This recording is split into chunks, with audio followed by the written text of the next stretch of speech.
Reuters. The chief executives of Intel Corp., Merck Co. Inc. and Under Armour Inc. resigned from U.S.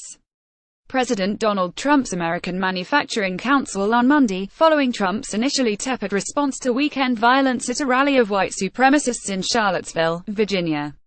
"I resigned from the council to call attention to the serious harm our divided political climate is causing to critical issues," Intel chief executive Brian Krzanich said in a blog post. Intel.ly to Fojad Kenneth Frazier, the chief executive of drug maker Merck, and an African-American, said he left the advisory council because of the president's reaction after the violence between white supremacists and counter-protesters. Frazier cited the need to take a stand against intolerance and extremism. The AFL-CIO, a federation of labor unions that represent 12.5 million workers, said it was considering pulling its representative on the committee. After the white nationalist rally turned deadly on Saturday, Trump initially said that many sides were to blame.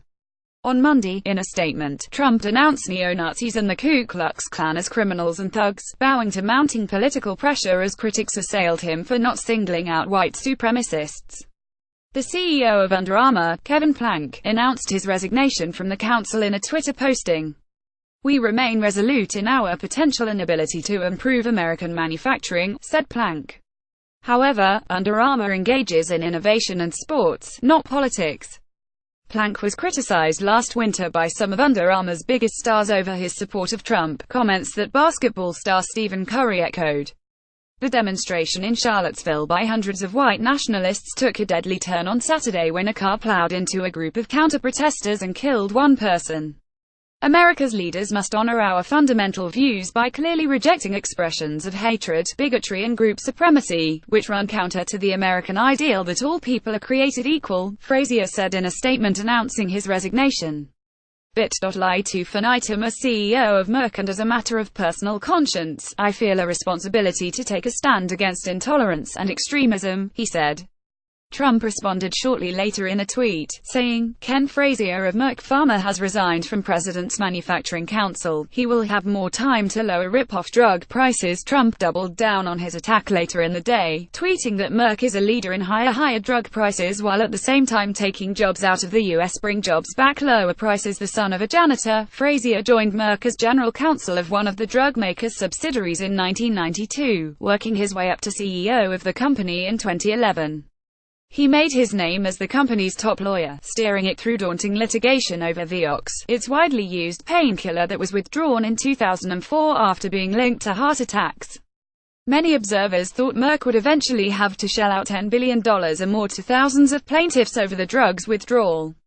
But Frazier's legal strategy led to a $4.85 billion settlement in 2007, allowing Merck to refocus on its pipeline of experimental medicines.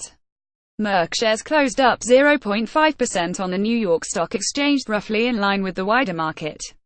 File photo. Intel Chief Operating Officer Brian Krzanich is seen during an interview with Reuters at Intel headquarters in Santa Clara, California, March 13, 2012. Robert Galbraith. File photo. Frazier frequently made political contributions during the 2016 election, donating to both Republican and Democratic members of Congress but making no donations to a presidential candidate during the year.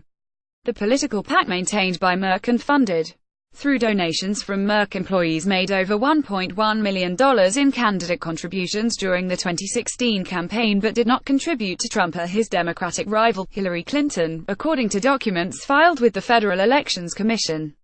The Pharmaceutical Research and Manufacturers of America, which represents the pharmaceutical industry and lobbies on its behalf in Congress, declined to offer a statement of support for Frazier or to comment on Trump's reaction.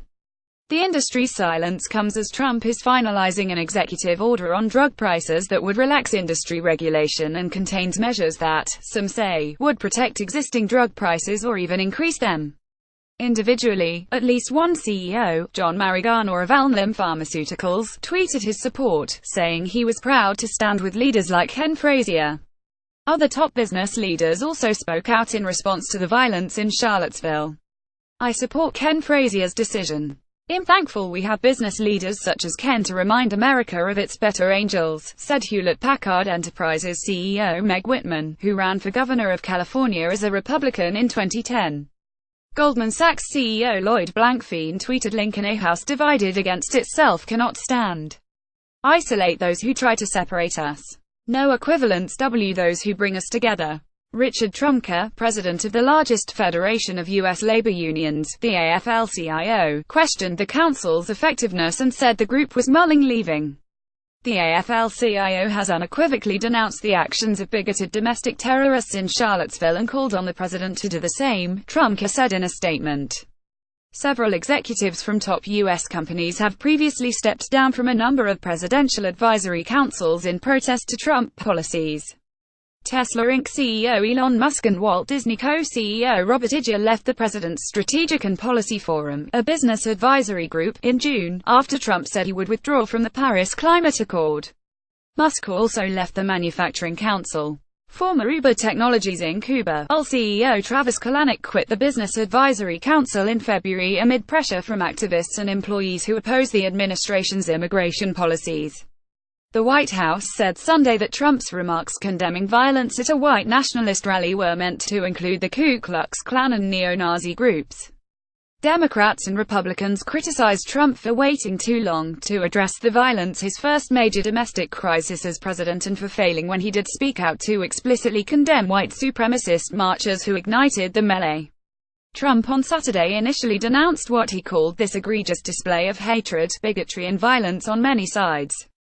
On Sunday, however, the White House added the president said very strongly in his statement yesterday that he condemns all forms of violence, bigotry, and hatred, and of course that includes white supremacists, KKK, neo-Nazi, and all extremist groups. He called for national unity and bringing all Americans together. Reporting by Michael Ehrman. Additional reporting by Tony Clark and Ginger Gibson in Washington, Sophia Kanthara in New York and Natalie Grover, Rachit Vats, Parikshit Mishra, Narottam Medhora, Yashaswini Swaminathan, Uday Sampath Kumar, Anirban Paul and Rama Venkat Raman in Bangalore. Editing by Nick Zieminski, Leslie Adler and Bidhu Dwarikanath.